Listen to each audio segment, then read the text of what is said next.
When did you discover your partner's business trips were actually something else? I should have known something was wrong when Katie started packing lingerie for her quarterly sales conferences. For 3 years, she traveled with sensible suits and comfortable shoes, conservative blouses, practical flats, the kind of wardrobe that screamed medical supply sales rep attending educational seminars. Then suddenly, she's folding lace thongs into her suitcase for a pharmaceutical convention in Cleveland. New company dress code? I asked, trying to keep it light while watching her pack a red silk dress that still had tags on it. $280 from Nordstrom, according to the receipt I glimpsed. Just want to feel confident, she said, not meeting my eyes. You know how competitive these conferences are. Image matters when you're trying to land big hospital contracts. Katie worked for Meridian Medical Supply, cardiac stents and surgical instruments, not exactly Victoria's Secret material, but I trusted her completely. We'd been together 5 years, married for 2. She'd never given me reason to doubt her loyalty or honesty. She was the woman who still kissed me goodbye every morning and texted me pictures of her lunch from conference buffets. The trips became more frequent over the following months. Phoenix, Dallas, Miami, Las Vegas, San Diego. Always alone, always for training seminars or client meetings or product launches. She'd return exhausted,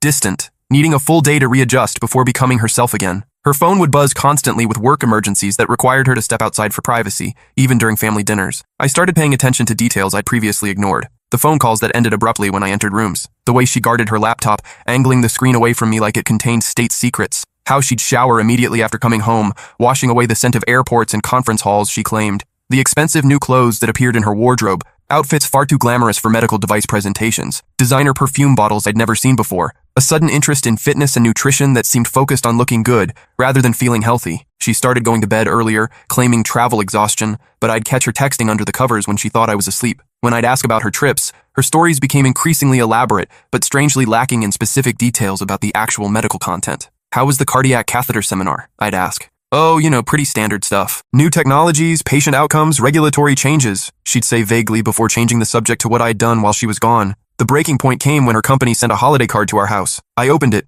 expecting the usual corporate message with a generic winter scene and best wishes for the new year. Instead, there was a handwritten note from her boss, Margaret. Thanks for all your hard work this year, Katie. Looking forward to your presentation at the January retreat in Colorado. The cardiac catheter launch should be exciting. Your dedication to the regional accounts has been exceptional. Katie had told me the January trip was canceled due to budget cuts across the entire medical division. That night over dinner, I casually asked about Colorado while we shared takeout Chinese food at our kitchen table. Oh, that got moved to February, she said without hesitation, not even looking up from her low mane. Budget approval delays, you know how corporate works. Everything's on hold until the new fiscal year. I nodded and smiled, but something cold and sharp settled in my stomach like a piece of broken glass. The lie came so easily, so naturally, like she'd been practicing it. While she showered, I checked our credit card statements online for the first time in months. I'd always trusted her to handle our finances. The December Phoenix conference showed charges to a hotel called Desert Romance Suites. I Googled it immediately. Adult couples resort, champagne packages, romantic dinner specials, heart-shaped jacuzzi tubs, no business center, no conference facilities, no medical professionals in sight.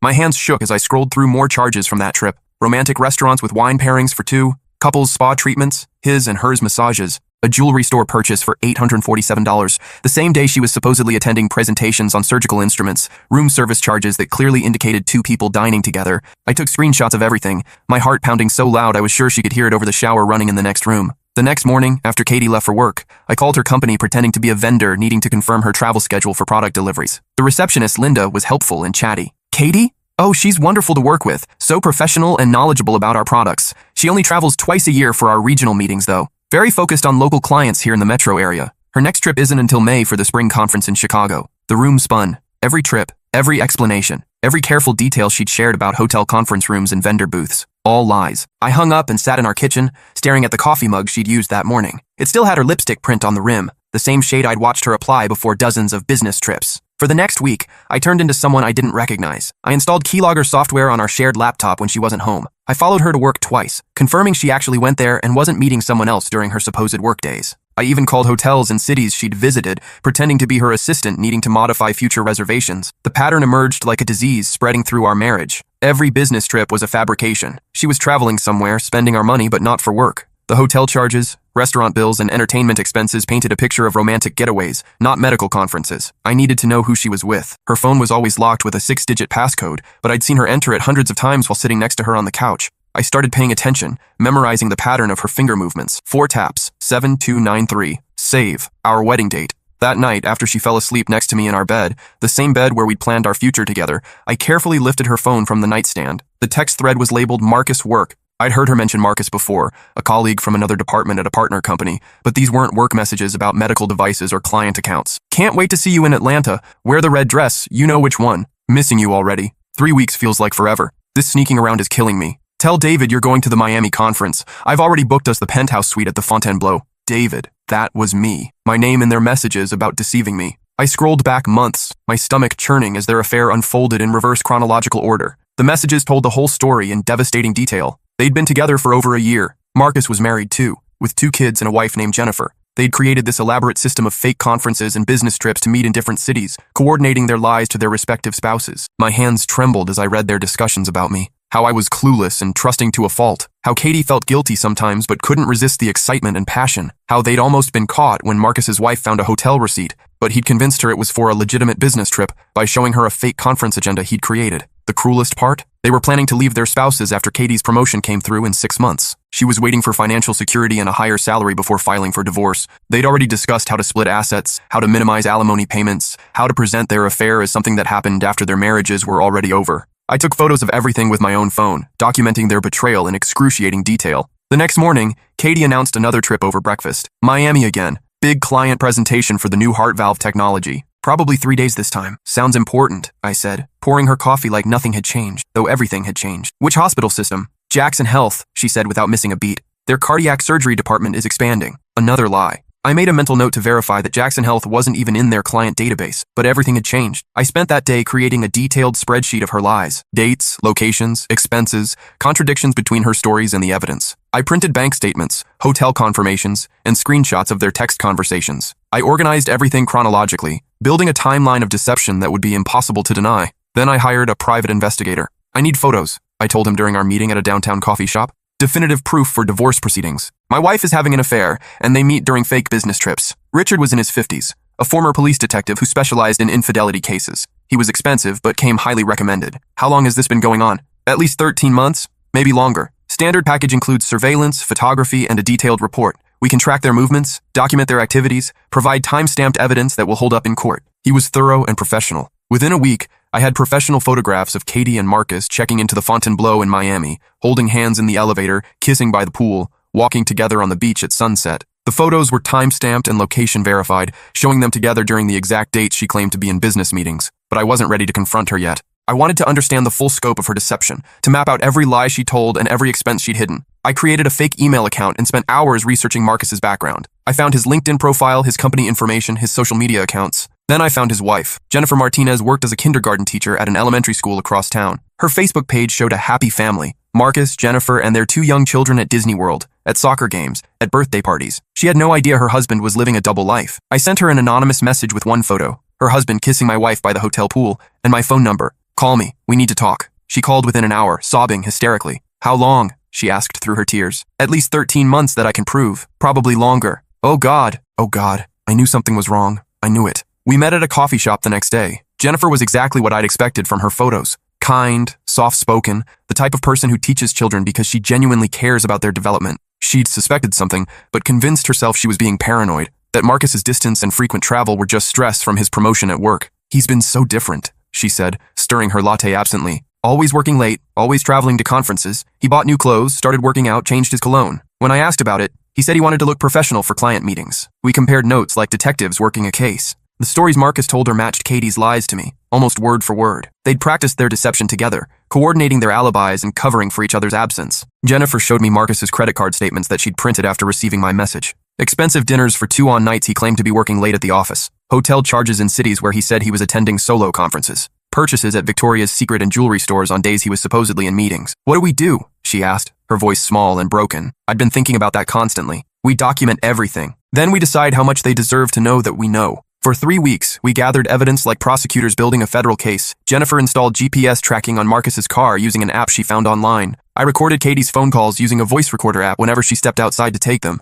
hiding near windows and doors to capture her conversations. The recordings were devastating. Katie and Marcus discussing their future together, laughing about their spouse's ignorance, planning their next getaway to Cabo. Katie even mentioned how she'd manipulate the divorce proceedings to get half of everything, including the inheritance I'd received from my grandmother. David's so trusting he'll probably give me whatever I ask for to avoid conflict, she said during one recorded call. He hates confrontation. I can play the victim, say I was lonely and neglected. That's when I stopped feeling hurt and started feeling genuinely angry. Jennifer and I met weekly to share our findings. She was methodical, taking detailed notes about Marcus's behavior changes, his lies about work schedules, his suspicious expenses. We created a shared cloud drive with all our evidence, photos, recordings, financial records, timelines of their deceptions. I feel like I'm going crazy, Jennifer admitted during one of our meetings. Like I'm living with a stranger who happens to look like my husband. I know exactly what you mean, I said. It's like discovering that the person you married was an actor playing a role. The plan came together naturally. Katie's next conference was scheduled for Las Vegas, a 3-day medical device exposition that, according to my research, didn't exist. I confirmed this by calling the Las Vegas Convention Center directly and asking about medical conferences that weekend. Nothing was scheduled. Jennifer and I booked flights to Vegas separately, using credit cards our spouses didn't monitor. I told Katie I was visiting my brother in Denver that weekend, a story she seemed relieved to hear. She probably thought it gave her more freedom to enjoy her romantic getaway. Marcus told Jennifer he was attending a training seminar in Chicago for new sales techniques. Friday evening, we watched them check into Caesar's Palace from across the lobby, hiding behind newspapers like characters in a spy movie. They were giddy, holding hands like teenagers, completely oblivious to our presence 20 feet away. Katie was wearing the red dress Marcus had mentioned in their texts, the one that cost $280. Saturday morning, while they had breakfast by the pool, Jennifer and I went to their room. I'd learned the room number by bribing a housekeeping supervisor with a $100 bill and a story about surprising my cheating wife. The door was propped open for cleaning. I placed a small recording device under the bedside table, a device Richard had recommended for capturing conversations. Jennifer left Marcus's inhaler, which he'd genuinely forgotten at home, on the nightstand with a note. You forgot this. Love, Jay. They'd know she'd been there, but not why or how she'd found them. That evening, we followed them to dinner at Nobu in the hotel. They sat outside on the terrace, completely absorbed in each other, feeding each other sushi and whispering intimately. Using a telephoto lens I'd borrowed from a photographer friend, I captured dozens of photos of them together. Marcus's hand on Katie's thigh, Katie whispering in his ear, both of them laughing at private jokes. Saturday night, we listened from the hallway as they returned to their room. The recording device captured everything. Their passionate reunion, their discussions about leaving their spouses, their plans for a future together. It was painful, but necessary evidence. Sunday morning, they checked out separately. A precaution that seemed pointless given how publicly affectionate they'd been all weekend. We flew home on different flights, maintaining our cover. Monday evening, Katie returned from her conference with stories about boring seminars and networking events. She showed me a conference bag filled with medical supply brochures, props she'd obviously purchased online to maintain her cover story. How was Vegas? I asked innocently while helping her unpack. Vegas? I was in Denver, she corrected quickly, her face flushing slightly. Right, Denver. How was the Mile High City? She launched into a detailed story about a presentation she'd given on cardiac stents, describing slide presentations and audience questions with impressive creativity. Every word was a carefully constructed lie. That night, after she fell asleep, I transferred all our evidence to multiple secure cloud drives. Then I called my lawyer, someone I'd found through careful research who specialized in high-conflict divorces. I need to file for divorce, I said during our early morning meeting.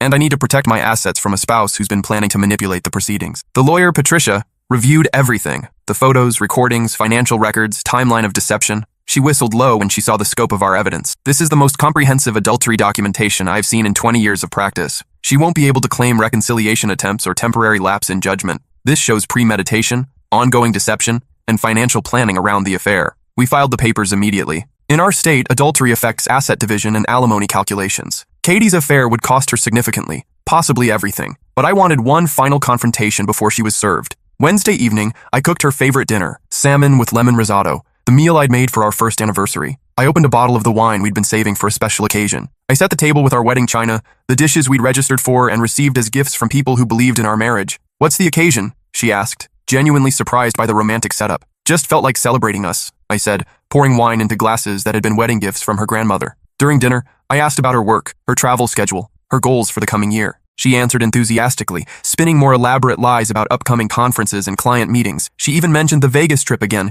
catching herself and correcting it to Denver with a nervous laugh. You seem distracted lately, I said, watching her carefully. Everything okay at work? Just busy, she said. You know how it is in medical sales. Always pressure to meet quotas and maintain relationships. After dinner, I poured more wine and pulled out my laptop. I want to show you something, I said, setting it on the table between us. I've been working on a little project. I opened a PowerPoint presentation I'd spent days creating, titled Katie's Business Trips, A Comprehensive Analysis. The first slide showed a map with pins marking all her supposed conference locations. The second slide showed the same map with pins marking her actual locations. Luxury resorts and romantic hotels, none of which hosted medical conferences. Katie's face went white as she stared at the screen. What is this? She whispered, her wine glass frozen halfway to her lips. I clicked to the next slide, a photo of her and Marcus kissing by the Fontainebleau pool, time-stamped and location verified. Click. Hotel receipts for romantic suites booked under both their names. Click. Screenshots of their text conversations, including their discussions about deceiving me. Click. A recording of her voice saying, "David's so trusting, he'd believe anything. I can manipulate him during the divorce." Katie started crying, mascara streaming down her cheeks. "I can explain." "No need," I said calmly, closing the laptop. "I've already filed for divorce. You'll be served tomorrow at work. Marcus will be served at his office at the same time." She looked up at me with a mixture of shock and terror. "We can work through this. It was a mistake." 13 months isn't a mistake, Katie. It's a choice. A series of deliberate choices to lie to me every single day. I clicked to the final slide, a photo of our wedding day with the caption, "What we had was real. What you've been living is a lie." She begged then, falling apart completely. She promised to end things with Marcus immediately. She offered to go to counseling, to quit her job, to do whatever it took to save our marriage. She swore the affair meant nothing, that it was just physical attraction and escapism. "Too late," I said, standing up from the table. "I'm done being the trusting husband who believes in conference calls from Cleveland." The next morning, process servers found both Katie and Marcus at their respective workplaces. Jennifer had filed for divorce too, using copies of all our evidence. Within hours, their affair was exposed to their colleagues, families, and friends. Katie's boss called her into an emergency meeting. Using company credit cards and claiming fake business expenses for personal trips was grounds for immediate termination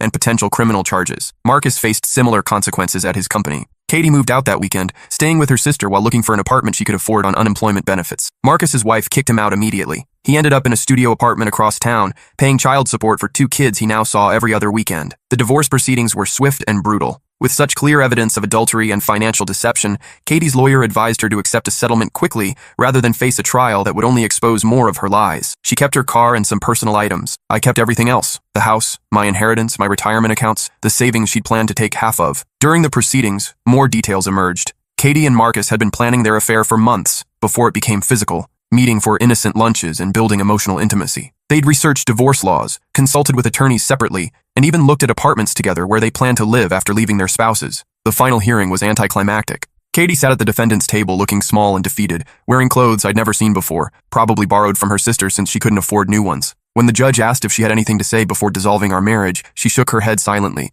"The dissolution is granted," the judge said, stamping papers that ended 5 years of my life. As we left the courthouse, Katie caught up with me in the parking lot, her lawyer having departed immediately after the hearing. "I never meant for it to happen like this," she said, her voice barely audible. "Marcus and we just connected. It felt like something I'd been missing my whole life." I looked at her, this woman I'd loved completely, planned a future with, trusted with everything I had. "You know what you were missing?" I said, unlocking my car. "Integrity." That was 18 months ago. I still live in our house, but it feels different now. Lighter somehow, like a weight has been lifted from rooms that used to feel heavy with unspoken tensions. I've redecorated extensively, removing traces of our shared life and replacing them with things I actually like. The bedroom has new furniture, new paint, new everything. I travel now, real trips to places I want to see, not fabricated conferences in resort towns. I've taken cooking classes at the community college, learned photography through online courses, started hiking with a group that meets every weekend. I'm in the best shape of my life, physically and emotionally. Last month, I ran into Jennifer at a coffee shop downtown. She looks amazing. Confident, happy,